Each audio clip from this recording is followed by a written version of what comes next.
So, Tom, good to have you here. Thank you very much. It's the last tournament of the second season, NXL Europe. Yep. How was the last years for you? You have to travel a lot. What was your opinion of Europe? Well, it was a little bit of a struggle, I'm not going to lie. We were definitely on the road a lot. And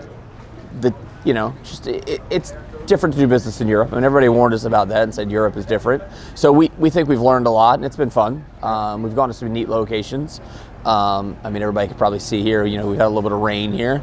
This is a little dismal, but other than that, I mean, I think we had a pretty good run at 2 years. We're excited. Yeah. We've seen some growth. I mean, I think this is the biggest. We have over 200 teams here, and I think it's the biggest event that we've had in Europe in a long time. I have some numbers in front of me, but I don't know how accurate they are, but probably in the last 10 years. It's one of the largest events in Europe in the past 10 years. Right. So we're excited. We think next year is going to be neat. Okay. So you make a big decision for me as a videographer, for some other guys.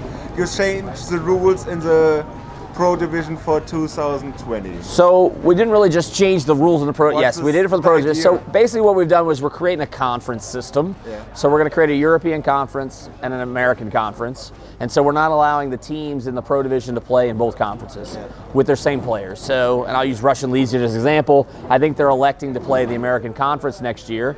And so those same players can't play in the European conference because it's the same league, just two different conferences. Yeah. So the Russians may have a team here, and Malloy may play for both teams because we're giving each team one exemption. Yeah. But the full team of Russian Legions will not be able to play in both conferences, in the same way with Impact and Heat.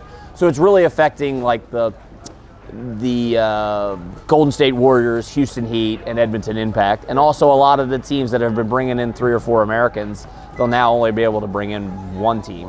So the thought process is we will... So one guy, not one team. One guy, I'm sorry, one guy per team. So we're going to create this conference, and so the 4th event in Europe will become the European Championship or the European Cup, and then the 4th event in the U.S. will become the American Championship, and then the 5th event will become a true World Cup, because we're going to invite the top 2 pro teams from the Pro Division over to the World Cup, and also the same for every division. So theoretically, the 4 semi-pro events in Europe, that team that if they win all 4 would come to the World Cup to represent Europe for the World Championship, and they would all start back at scratch. Okay. I mean, it's always been a little unfair that we considered the World Championship would be an event that basically mostly Americans played, especially in the Pro Division. So this should open that up so that everybody has a chance at the World Championship.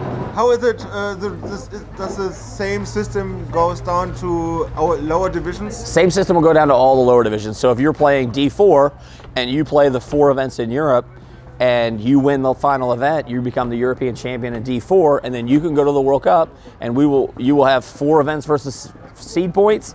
The American teams will have 4 events of seed points. Latin American teams will have 4 events of seed points, and that 5th score can only be gotten at World Cup. And so if you're the highest ranked D4 team at that, you'll be the world champion. Okay.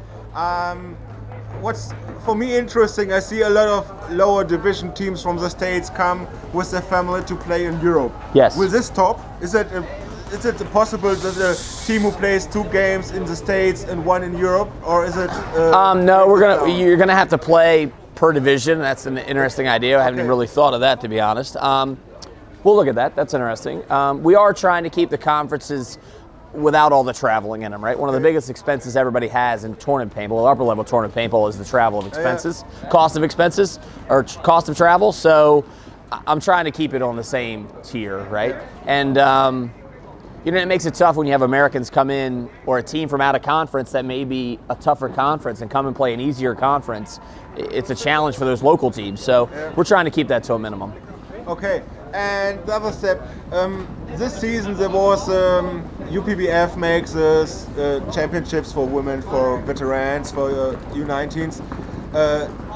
Will this system stays in Europe? Will you take it to the States? Is there something a mix of? That's really a UPBF decision, not my decision.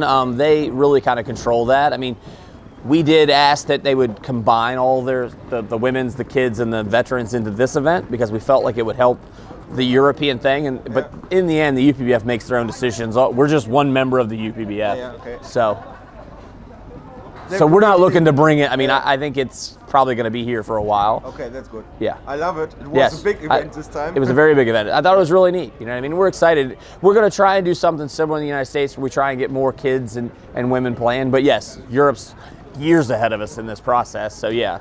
as far as I'm concerned, it should stay in Europe for a long time. So we are far away, some weeks before the World Cup in the States. Yep. What is how good you prepared for this event? Is there something different to the last year? So we basically prepare all year for it, and so yes, it's going to be good, and weather's going to be warm. That's not even a question, which I'm excited about. And no, we'll just have to keep what's going to be special at this event kind of a surprise. But we're expecting almost 600 teams at World Cup, okay. So it's going to be pretty epic. I mean, we've had one of the best years in tournament paintball in the United States this year, and we're already up 40 teams on the season, so it's been really good. And we've been faced with some bad weather, and we've still had a lot of teams, so I'm really excited about World Cup. Okay, that's me too. So thank you, interview. No problem. Thank you very much. Anytime. Und nun ist die Zeit, meinen Patreon-Unterstützern mal wieder Danke zu sagen. Danke Markus Kress. Danke Tim, Bertel, Erik, Adrian, Paint Attacks, Partyfrosch, Sven, Steven, Rick und Roy. Danke auch Ben, Steven, Martin und Matthias. Ohne euch wäre diese Arbeit etwas komplizierter.